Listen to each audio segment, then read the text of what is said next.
اچھی موت کیا ہے؟ وہ دعا بھی ہمیں علماء سکھاتے ہیں نا کہ اللہم انا نسألک حسن الخاتمہ، گڈ اینڈنگ. تو اس کے بارے میں بہت سارے لیکچرز دروس ملتے ہیں. دو باتیں جو میرے اس وقت ذہن میں ہیں وہ میں آپ کے سامنے رکھوں گا کہ ون آف دا تھنگز جو کہ انسان کو حسن خاتمہ دیتی ہیں وہ یہ ہے کہ انسان کی پرائیویسی، انسان کی خلوت جو ہے وہ اللہ تعالیٰ کے ساتھ کیسی ہے. جس کی خلوت اللہ تعالیٰ کے ساتھ اچھی ہوئی، جس کی خلوت میں گناہ نہ ہوئے، تو علماء کہتے ہیں یہ اس بات کی نشانی ہے کہ اللہ تعالیٰ آپ کو حسن خاتمہ دے گا. نمبر 2، ہم سعودیہ گئے تھے عمرہ کرنے کے لیے، تو وہاں پہ آپ کو پتہ ہے سعودیہ کے اندر جب فوتگی ہوتی ہے کسی گھر میں تو وہاں پہ یہ سلسلہ نہیں ہے کہ گھر والے خود غسل دیتے ہیں، بلکہ وہ سینٹرز بنے ہوتے ہیں جہاں پہ وہ غسل دیتے ہیں. تو وہاں پہ ہم وزٹ کرنے گئے تو ان سے ہم نے پوچھا، جو یہ 2018 میں جی اکٹھے تھے، تو آپ کو یاد ہوگا ہم نے ان سے پوچھا تھا کہ آپ کا ڈیلی کا یہ روٹین ہے کہ آپ میت کو غسل دیتے ہیں سارا، تو آپ بتائیں کہ گڈ اینڈنگ کے سائنس کیا ہیں. تو مجھے آج بھی یاد ہے کہ انہوں نے 2 باتیں بتائی تھیں، اور وہی میرا دوسرا اور تیسرا پوائنٹ ہوگا. انہوں نے کہا تھا کہ ہم نے دیکھا ہے کہ جو لوگ والدین کے خدمت گزار تھے، بر الوالدین میں آگے تھے، ان کو ہم نے، یعنی کہ وہ ہم نے ان سے پوچھا یہ تھا نا کہ آپ نے کسی کو اسمائل کرتے ہوئے یا بشاشت کرتے ہوئے، تو انہوں نے اس پہ کہا تھا کہ جن کے والدین نے بہت تعریف کی کہ یہ بہت زیادہ خدمت گزار تھے. اور دوسرا انہوں نے کہا تھا جو فجر کی نماز کے مسجد میں بہت پابند تھے، یعنی کہ نمازوں کو لے کے.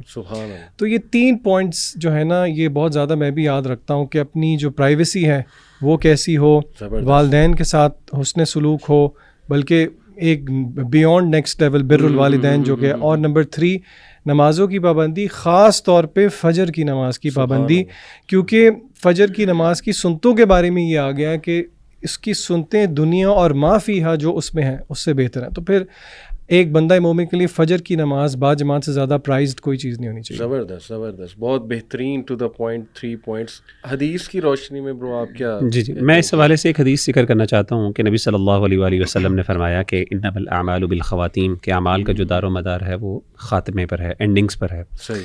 اور اللہ کے رسول صلی اللہ علیہ وسلم نے بھی فرمایا کہ من یرید اللہ بہ خیرا، اللہ تعالیٰ جس سے خیر کا ارادہ کرتے ہیں تو اللہ تعالیٰ اس کو استعمال کرتے ہیں. تو صحابہ نے پوچھا اللہ کے رسول استعمال کا مطلب کیا ہے؟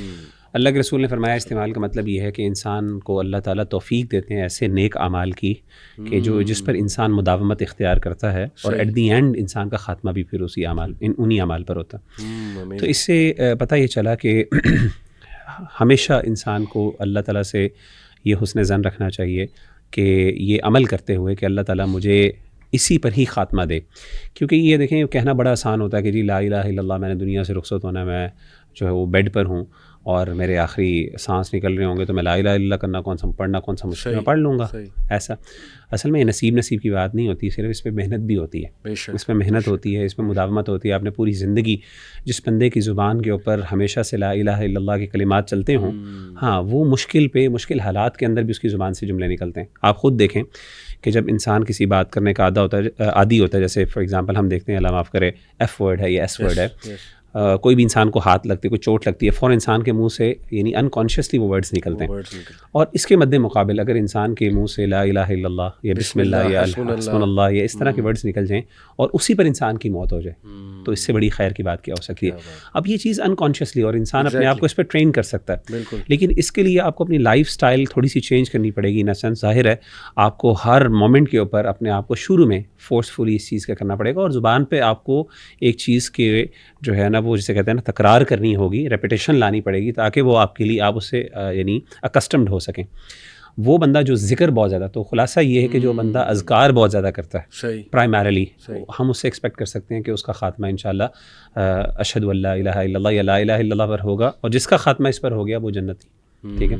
تو ایک تو یہ چیز میں دوسری چیز میں یہ علی بھائی کہوں گا کہ ایک چیز علماء بہت ذکر کرتے ہیں، وہ یہ کہتے ہیں کہ اللہ کے بارے میں حسن ظن ضرور رکھنا چاہیے. اصل میں جب انسان تکلیف پر ہوتا ہے نا، ایٹ دی اینڈ اکثر کوئی بیماری ہوتی ہے، کوئی پریشانی ہوتی ہے، مثلا اللہ معاف کرے کوئی کینسر ہو گیا، کوئی ایسی مسئلے ہو گئے، تو اس وقت شیطان جو ہے وہ بہت زیادہ فائدہ اٹھاتا ہے. آپ دیکھیں کہ برسیسا کا جو واقعہ ہے فار ایگزامپل، اس کے اندر بھی دیکھیں ایٹ دی اینڈ شیطان نے بڑا فائدہ اٹھایا، اس کو ہوپ لیس اللہ سے نا امید کر دیا. اسی طریقے سے اللہ معاف کرے جو لوگ بیچارے کینسر سے لڑ رہے ہوتے ہیں، وہ تکلیف جو کیمو کی تکلیف ہوتی ہے اور بھی بہت سی چیزوں کی تکلیف ہوتی ہے، تو ایک وقت آتا ہے کہ وہ اللہ تعالیٰ سے بدظن ہو جاتے ہیں. اسی طریقے سے جو اولڈ ہومز میں ہوتے ہیں، تو ایسے موقعوں پر علماء کہتے ہیں کہ آخری دنوں میں جب انسان دنیا سے رخصت ہو رہا اس وقت اللہ کی رحمت پر امید اور اللہ پر ایمان اور تقویٰ جو ہوتا ہے نا، یہ انسان کو بہت بڑی کامیابی عطا کرتا ہے. لیکن یہ بڑا مشکل ہوتا ہے اس وقت پہ. ظاہر انسان بڑا ڈی موٹیویٹڈ ہوتا ہے، پین ہوتا ہے، انسان نے پتہ نہیں کتنی دعائیں کرتا ہے اللہ کے سامنے کہ اللہ مجھے اس تکلیف سے نجات دے دے، لیکن حقیقت میں اس کی موت اس میں لکھی ہوتی ہے. اور موت تو انسان کے اختیار میں نہیں، موت اللہ نے جو فیصلہ کیا ہوا ہے وہ آگے پیچھے نہیں ہو سکتی. تو حسن ظن علماء کہتے ہیں ون آف دی اسباب، ون آف دی کازز کہ جس کے تھرو آپ انشاءاللہ حسن خاتمہ کر سکتے ہیں. وہ کہتے ہیں اللہ پر حسن ظن رکھیں، اور اس بارے میں حدیث بھی ہے، انا عند ظن عبدی بھی، میں اپنے بندے کے ظن کے معاملہ کے مطابق اس سے ڈیل کرتا ہوں. تو وہ اچھا حسن ظن کرے گا تو اللہ اس کے ساتھ اچھا معاملہ. ماشاءاللہ. یعنی کہ the way you live that will define your last moments. کیونکہ لاجیکلی اسپیکنگ دیکھیں، anything which occupies your heart most of the time, وہی چیز ہی آتی ہے نا انکانشیس تکلیف میں، سامنے آئے گی آپ کی تکلیف میں. پھر یہ بڑی اسکیری بات ہے کہ نبی اکرم صلی اللہ علیہ وسلم کی جو حدیث ہے اس کا کانٹیکسٹ کہ you will be raised on the final action you were doing before death, moments before you die. جیسے ایک شخص حج کے موقع پہ بوڑھا آدمی فوت ہو گیا، لبیک اللہم لبیک کہتے ہیں، کیمل سے گر گیا یا جو بھی تھا مجھے یاد نہیں. یعنی اللہ کے نبی صلی اللہ علیہ وسلم نے کہا کہ یہ شخص جب اٹھے گا تو لبیک اللہم لبیک کہتے ہوئے اٹھے گا. تو دیکھیں سبحان اللہ،